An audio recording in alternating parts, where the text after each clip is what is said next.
मैं हूं Bear Grylls. मैं ब्रिटिश स्पेशल फोर्सेस में काम कर चुका हूं, एवरेस्ट की चोटी पर चढ़ चुका हूं और आर्कटिक के जमे हुए समंदर को पार कर चुका हूं। अब मैं पैराशूट की मदद से उत्तरी केन्या में उतरने वाला हूं। हर साल लाखों लोग केन्या आते हैं सफारी का मजा लेने, मगर वो ये नहीं जानते कि यहाँ हालात बहुत जल्दी बदल जाते हैं। मैं आपको दिखाऊंगा कि यहाँ आप किन तरीकों से जिंदा रह सकते हैं। पूनम की रात है और मैंने उसे एक निश्चित रफ्तार से अपने सिर के ऊपर से आसमान में बढ़ते देखा है, जिससे मुझे पश्चिम का अंदाजा हो गया है और वो दक्षिण है जहां मुझे जाना है।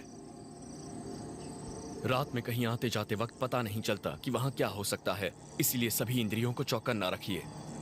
करीब 45 मिनट के बाद हमारी आंखें अंधेरे में आसानी से देखने लगती हैं, और जब वैसा होता है, खासकर जब पूनम की रात होती है, तो ऐसा लगता है जैसे हम दिन की रोशनी में ही चल रहे हों। मगर जब नजरें अंधेरे में देखने लगे तो उन्हें सुरक्षित रखिए। आप टॉर्च जलाकर नक्शा देख रहे हो तो अपनी एक आंख बंद कर दीजिए। अगर आपको किसी चीज को बारीकी से देखना हो तो आंखों के किनारों से देखिए। हमारा पेरिफेरल विजन हमारे ठीक सामने के फोकल विजन से ज्यादा संवेदनशील होता है, और ये एक ऐसा तरीका है जिसे हमारे पूर्वजों ने भी अपनाया था ताकि ऐसी जगहों पर शिकारियों से अपनी हिफाजत कर सकें। अचानक ऐसा लगा कि मेरे सामने कोई हलचल हुई तो मैं अपनी जगह पर रुक गया। ये एक अकेला हाथी है।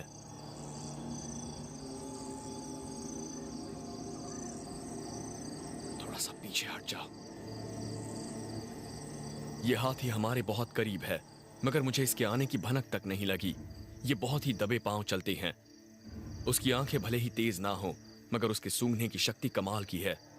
अगर उसे मेरी गंध मिल गई तो वो फौरन हमला कर देगा। मैं उसके सामने नहीं जाना चाहता। रात के इस वक्त में उसका सामना नहीं कर सकता। अगर उसने हमला किया तो मुसीबत में पड़ जाऊंगा।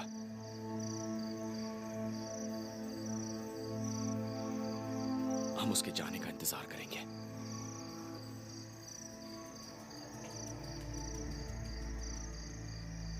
हाँ ठीक है, चलो चलते हैं।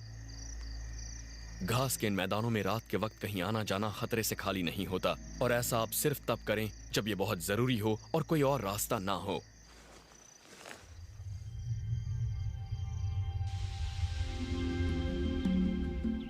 सूरज निकला तो मुझे वो पहाड़ नजर आने लगा जहां मुझे जाना है। उम्मीद है कि मुझे वहां कोई नदी और इंसानों की बस्ती मिल जाएगी। ऐसा लग रहा था कि कल की रात बहुत ज्यादा लंबी थी, लेकिन अब सूरज निकल आया है और उसे देखकर शरीर में एक नई जान सी आ गई है। और वो रहा सामने पहाड़, और वो पहले से ज्यादा करीब लग रहा है। मेरे ख्याल से वो मुश्किल से 15 किलोमीटर दूर होगा। पहाड़ बहुत करीब तो लग रहा है, मगर अभी मुझे काफी दूर जाना है और मैं गर्मी बढ़ने से पहले ज्यादा से ज्यादा दूरी तय करना चाहता हूं। लेकिन जैसे ही मैं आगे बढ़ा, मुझे एक बहुत ही कमाल की चीज नजर आई। बाप रे, जरा ये देखिए, ये एक बड़ा सा ज्वालामुखी का पुराना मुहाना लग रहा है। मुझे इसके मुहाने के तल पर गड्ढे भी दिख रहे हैं। शायद ये इंसानों ने बनाए हों।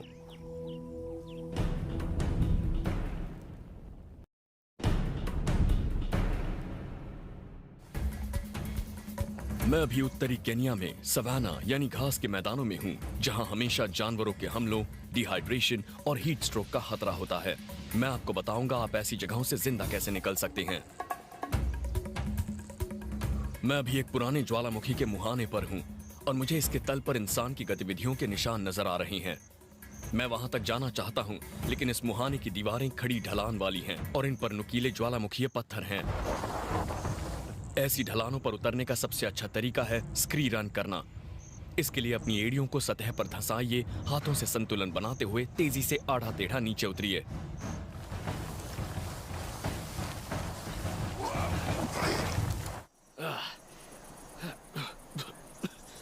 बहुत जल्दी नीचे आ गया। पहाड़ की आधी मिट्टी तो मेरे शरीर के अंदर होगी और धूल भी, और मेरे हाथ छील गए हैं, मगर नीचे तो पहुंच गया।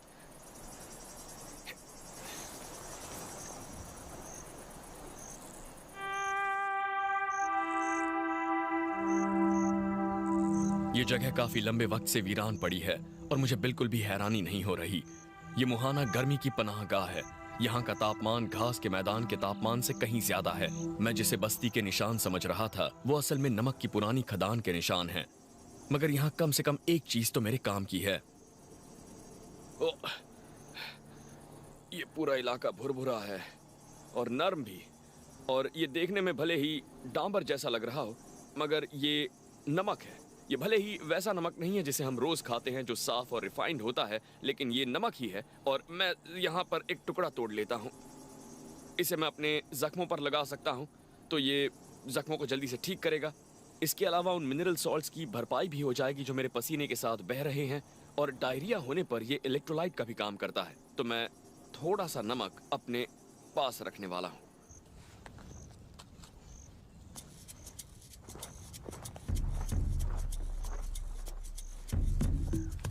इस मुहाने में उतरना तो आसान था, पर इससे बाहर निकलना बहुत मुश्किल।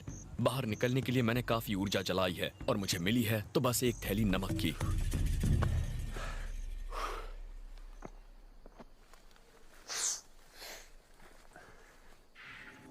जब मैं मुहाने के अंदर था तब ऐसा लग रहा था जैसे घास के मैदानों में रहने वाले शिकारी कहीं व्यस्त हैं। वो गिद्ध इस बात का सबूत हैं कि कोई जीव शिकार बन गया है। हो सकता है वहां से मुझे खाने लायक कुछ मिल जाए। और जब मैं उस तरफ जा रहा था तभी मैंने कुछ और देखा। नीचे झुको, नीचे झुको। सामने एक ग्रिफिन गैंडा है, सफेद गैंडा। इन दोनों को देखकर तो मैं हैरान हो गया हूं। ये इस वक्त मुझसे मुश्किल से 50 मीटर दूर हैं, इसीलिए मुझे बहुत सावधान रहना होगा। गैंडों को कभी भी कम नहीं आंकना चाहिए। मैं दक्षिण अफ्रीका के 2 भाइयों की कहानी जानता हूं जिन पर नर गैंडे ने हमला कर दिया था। उन दोनों को उसने कुचलकर बुरी तरह जख्मी कर दिया था। उनकी बहुत बुरी हालत थी, लेकिन बाद में उन्हें बचा लिया गया और वो बहुत ज्यादा खुशकिस्मत थे। वो देखिए, उन दोनों गैंडों ने सुरक्षा मोर्चा संभाल लिया है। उन दोनों ने अपना पिछवाड़ा एक तरफ और चेहरा सामने की तरफ किया है, और ये इस बात का संकेत है कि मैं उनके बहुत करीब पहुंच चुका हूं। ये मेरे लिए एक चेतावनी है। उन्हें मुझसे खतरा महसूस हो रहा है, और इस चेतावनी का मतलब है कि गैंडे ये अंदाजा नहीं लगा पा रहे कि मेरा सामना करना है या मुझसे दूर भागना है। मैं उनके शक के दायरे में आ गया हूँ। अगर मैं उनकी तरफ थोड़ा और आगे बढ़ा तो वो हमला कर देंगे, लेकिन हाथियों के हमले की तरह अगर आपका सामना कभी गैंडों के हमले से हो जाए तो एक तरीका है जिससे आपकी जान बच सकती है। अगर वो अभी मेरे ऊपर हमला कर देते हैं तो मुझे हिम्मत से काम लेना होगा और यहीं खड़े रहना होगा। अगर मैंने भागने की कोशिश की तो उनसे तेज नहीं भाग पाऊंगा। मुझे अपनी जगह खड़े रहकर उनका सामना करना होगा और हिम्मत से काम लेना होगा। बिल्कुल आखिरी वक्त पर एक तरफ कूदकर कहीं छुप जाना होगा। ओ देखिए, वो धीरे धीरे मेरी तरफ बढ़ रहे हैं। हमें किसी और रास्ते से जाना होगा। मैं उनके इलाके से दूर आ गया हूं और वो शांत हो गए हैं। धीरे धीरे वो दूर चले गए।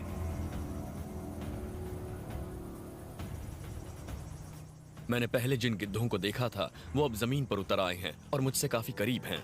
मेरे आगे बढ़ने पर वो यहां से भाग भी सकते हैं, मगर वो गए नहीं, जिसका एक ही मतलब है। वो देखिए, आपने देखा, वो गिद्ध जो कुछ भी खा रहे थे उसकी वहां कमी नहीं है, इसीलिए मुझे देखकर वो उड़ नहीं पा रहे हैं। वो धीरे धीरे पहाड़ी की तरफ जा रहे हैं और वो गिद्ध इसी के चक्कर में थे। ये देख रहे हैं आप, ये एक मुर्दा ज़ीब्रा है जिसे किसी शेर ने मारा होगा, और आप देख सकते हैं कि शेरों ने करीब करीब इसे पूरा खा लिया है। इसमें गोश्त और अंदर के अंग नहीं बचे हैं, सिर्फ हड्डियां और खाल बची हैं जो गिद्धों के लिए छोड़ दी गई है। इसे इतने करीब से देखकर मुझे बहुत हैरानी हो रही है। जब जान पर बनी हो तब इस तरह के शिकार का मतलब है आपको भी खाना मिल सकता है। गोश्त खाने लायक है या नहीं इसका पता लगाने के कई तरीके हैं। सबसे पहला संकेत तो गिद्ध ही है, क्योंकि वो सिर्फ ताजा गोश्त ही खाते हैं। फिर ये देखिए कि शिकार में कीड़े तो नहीं पड़े हैं। इसमें कीड़े नहीं हैं, मतलब ये शिकार कुछ दिन पहले का नहीं बल्कि कुछ घंटे पहले का है। और अगर लाश से बदबू आ रही हो तो उसे छोड़ दें, लेकिन ये गोश्त ताजा है और इससे मुझे काफी प्रोटीन मिल सकता है।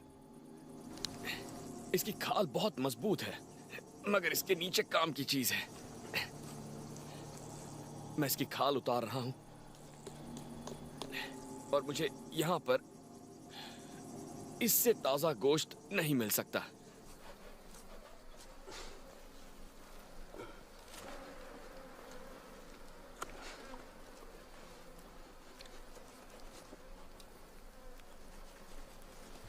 हालांकि इसका स्वाद ज्यादा अच्छा नहीं है, लेकिन ये मेरे लिए प्रोटीन का एक बहुत ही अच्छा स्रोत है। और हमारे पूर्वज भी इसी तरह से शिकार किया करते थे। वो अच्छे शिकारी नहीं थे, वो माहिर मुर्दाखोर थे और बेरियां जमा करने में उस्ताद थे।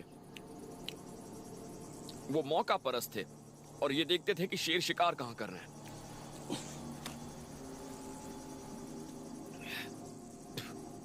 ये कुछ अजीब सा था और अभी मैं इस गोश्त का इतना बड़ा टुकड़ा अपने साथ लेकर जाऊंगा, बस उतना ही बड़ा जितना मैं अगले 1 घंटे में खा सकूंगा। मैं इसे अपनी जेब में रखूंगा और खराब होने से पहले खा लूंगा। बस थोड़ा सा और। बढ़िया।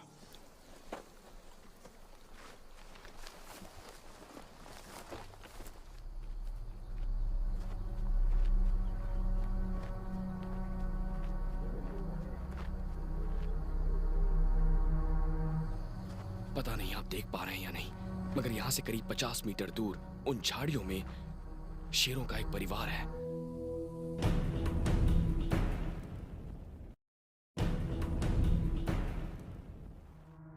मैं अभी उत्तरी केन्या के घास के मैदानों के बीच में हूं और यहां से कुछ ही दूरी पर शेरों का एक परिवार है। वो देखिए, सीधे मेरी तरफ ही देख रहे हैं। वहां शायद 2 शेरनियां हैं और उनके बच्चे हैं। वो धूप से बचने की कोशिश कर रहे हैं, मगर मुझे यहाँ बहुत सावधान रहना होगा। शेरनियां अपने बच्चों की हिफाजत के लिए कुछ भी कर सकती हैं, इसीलिए मुझे उनसे दूरी बनाए रखनी होगी। वो बस 1 सेकंड में 20 मीटर की दूरी तय कर सकती हैं और वो बहुत तेज होती हैं। उनके पंजे भी बेहद धारदार होते हैं। एक झटके में वो किसी इंसान का पेट फाड़ सकती हैं।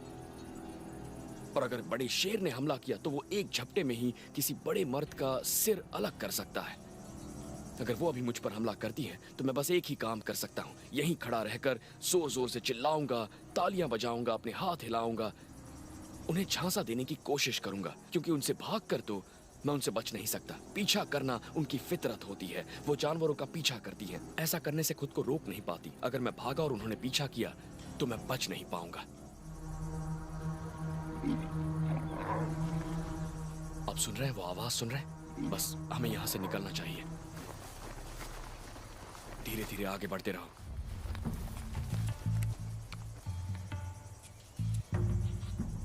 मैं अभी दक्षिण की तरफ जा रहा हूं और मेरी मंजिल है वो पहाड़। अगर आप किसी ऐसे इलाके में फंसे हों तो जान बचाने का सबसे अच्छा तरीका यही है कि आप किसी नदी को ढूंढिए, क्योंकि नदी के किनारे चलते हुए आप इंसानी बस्ती तक पहुंच सकते हैं।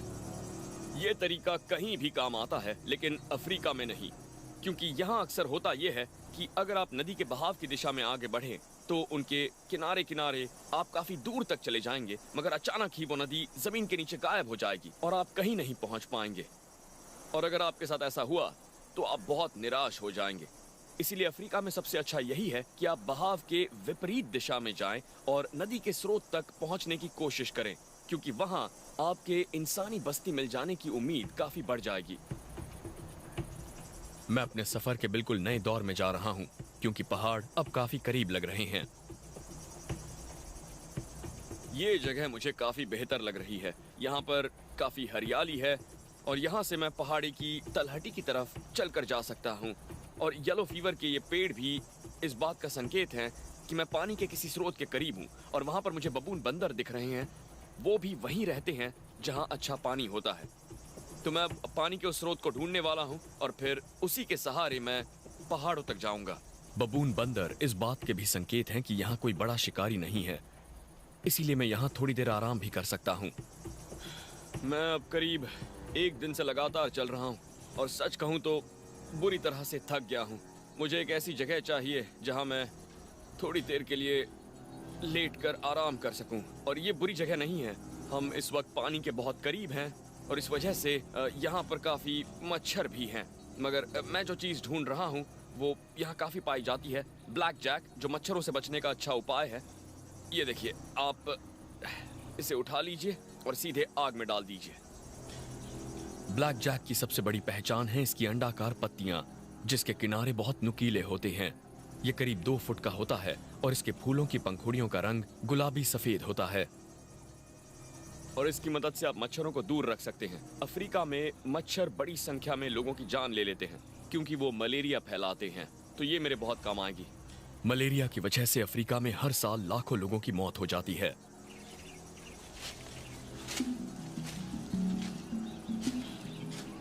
ये एक पानी का सोता है, ज्यादा बड़ा तो नहीं है लेकिन इसका मतलब मैं एक ऐसी जगह पहुंच चुका हूं जहां नदियां भी हो सकती हैं।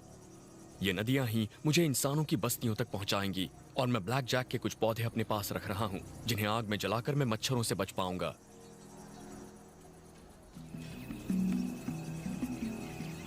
अब काफी अंधेरा हो चुका है और रात बिताने के लिए मुझे इस पेड़ से बेहतर जगह नहीं मिल सकती। इसके ऊपर मैं कम से कम जमीन से दूर रहूंगा। मुझे किसी बड़े जानवर के पैरों तले कुचलने का या लकड़बग्घे जैसे किसी छोटे जीव के काटने का डर नहीं है।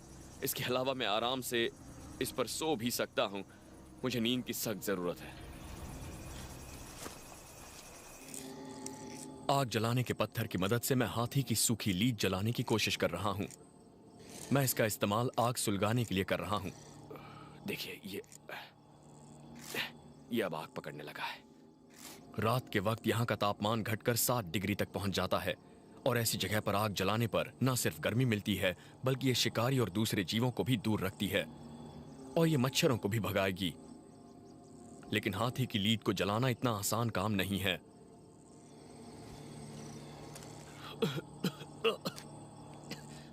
हाथी की लीद से निकलने वाले धुएं की गंध बहुत अजीब सी होती है।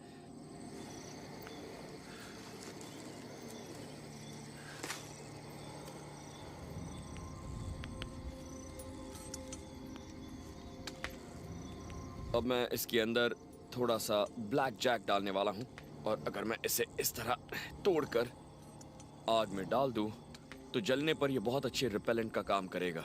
मुझे बस यही उम्मीद है कि इससे निकलने वाला जो धुआं है उसकी गंध ऊपर वहां तक पहुंचे जहां मैं सोने वाला हूं।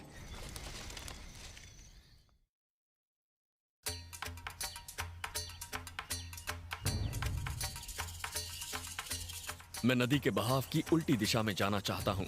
दुनिया में कहीं और हम बस्ती की तलाश में नदी के बहाव की दिशा में ही जाते, लेकिन अफ्रीका में नदियां जमीन के नीचे गायब हो जाती हैं।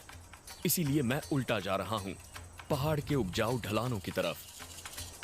अब ये नदी यहाँ पर गोल गोल घूमने लगी है, इसीलिए मैं एक ऐसी जगह ढूंढ रहा हूं जहां से मैं इसे पार कर सकूं ताकि ज्यादा दूर ना चलना पड़े।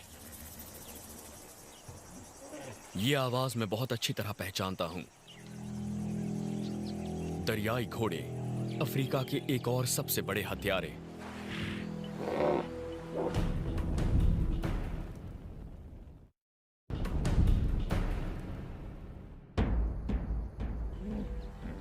मैं अभी उत्तरी केन्या में हूं और आपको दिखा रहा हूं ऐसे इलाके से आप जिंदा कैसे निकल सकते हैं। मगर यहां मेरा सामना हुआ है एक बड़े खतरनाक जानवर से। अगर मैं इस नदी में उतरता हूं और इसे पार करने की कोशिश करता हूं तो एक ही बात होगी कि मैं बचूंगा नहीं, क्योंकि ये दरियाई घोड़े मुझे नहीं छोड़ेंगे। ये जानलेवा होते हैं। नर तो अपने इलाके की हिफाजत करते हैं और मादाएं अपने बच्चों की रक्षा के लिए किसी की भी जान ले सकती हैं। अगर मौत को न्योता देना है तो दरियाई घोड़े और पानी के बीच खड़े रहिए।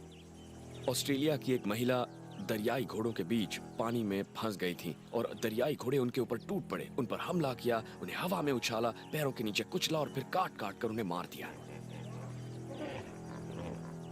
ये मेरे लिए एक चेतावनी है कि मैं इनसे दूर रहूं। ये पहली चेतावनी है।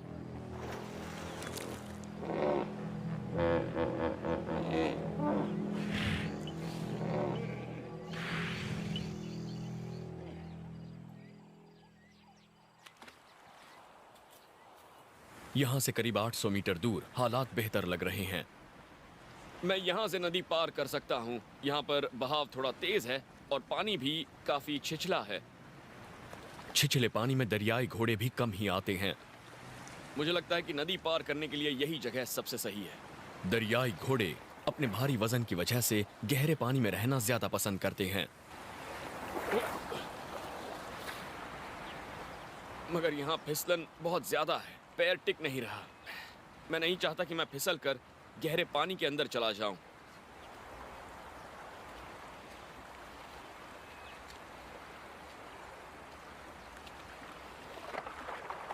आराम से आना। ठीक है, तो हमने पार कर लिया।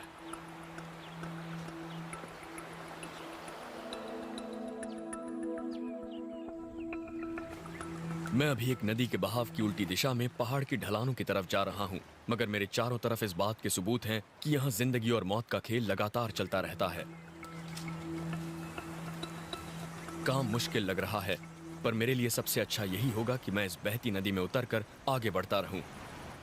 पर इसका पानी बहुत ठंडा है और दरियाई घोड़ों के लिए इसका बहाव काफी तेज है।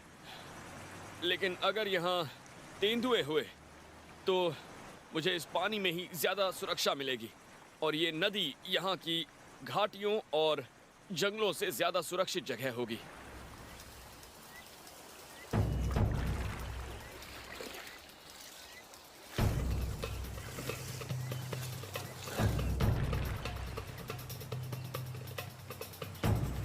मुझे पता चल रहा है कि मैं ऊपर पहुंच रहा हूं क्योंकि ठंड बढ़ती जा रही है।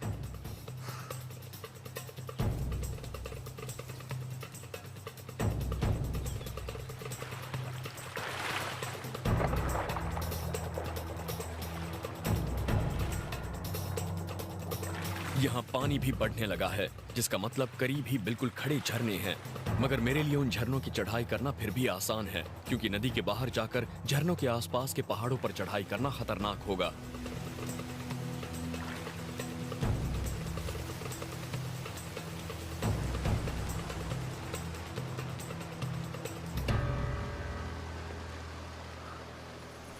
हालांकि इस झरने का पानी बहुत ठंडा था, मगर इसकी चढ़ाई करने में मुझे बहुत मजा आया। और जब भी किसी काम को करने में मजा आने लगता है, तब आपका हौसला भी बढ़ जाता है। जल्द ही शाम ढल जाएगी और तापमान नीचे गिर जाएगा, तब मुझे हाइपोथर्मिया का खतरा होगा। मगर पानी का मतलब है इंसान, और इसके जरिए मैं इंसानों तक पहुंच सकता हूं। ये पानी बहुत ठंडा है, इसीलिए मैं कोशिश कर रहा हूं कि मेरे शरीर का कम से कम ऊपरी हिस्सा सूखा रहे, क्योंकि इतने ठंडे पानी में अगर गर्दन तक पानी हुआ तो मैं उसमें ज्यादा देर टिक नहीं पाऊंगा। मैं पिछले 2 दिनों से झुलसा देने वाली गर्मी का सामना कर रहा था और अब ठंड मेरे लिए मुसीबत बन गई है। पर तभी मुझे कुछ नजर आया। ओ ये देखो, ये देखो, यहाँ पर तार बांधे गए हैं और ये ऊपर तक कहीं जा रहे हैं, सीधा वहां ऊपर तक पहुंच रहे हैं। लगता है ये किसी केबल या पुली का हिस्सा है। और हाँ, यहाँ पर एक टोकरी भी बंधी है। हो सकता है कि यहाँ के किसान अपनी पैदावार घाटी में जगह जगह भेजते हों। ये पहला संकेत है, हो सकता है कि यहीं आसपास कोई इंसानी बस्ती हो। ये रस्सी किसी पुलिस सिस्टम का हिस्सा लग रही है जो बाहर निकल आई है। मुझे देखना होगा कि ये मजबूत है या नहीं। क्या ये मेरा वजन उठा पाएगी?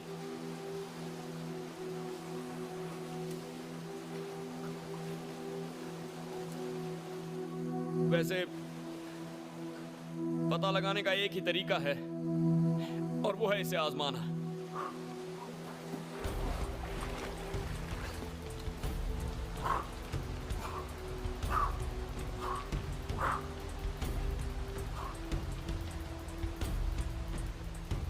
मुझे लगता है इसकी ऊंचाई कम से कम 100 फुट होगी, और वहां तक चढ़ाई करने का बस एक ही तरीका है, हाथों के सहारे इस रस्सी पर चढ़ना।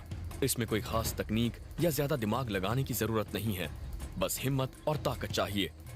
और हाँ, नीचे नहीं देखना है।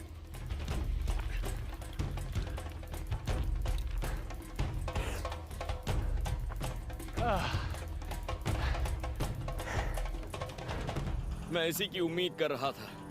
वहां सामने कुछ कैबिन है जो एक इंसानी बस्ती का संकेत है। मैंने अफ्रीका के बारे में यही जाना है कि ये जगह जिंदगी का इम्तिहान लेती है और यहाँ जिंदगी और मौत का संघर्ष चलता है। कुछ जीवों की जिंदगी के लिए दूसरों को मरना पड़ता है, लेकिन अगर आप यहाँ जिंदा रहना चाहते हैं तो आपको यहाँ के जानवरों को समझना होगा और हमें अपने पूर्वजों की तरह अपने दिमाग का इस्तेमाल करके अपने आप को कुदरत के साथ ढालना होगा।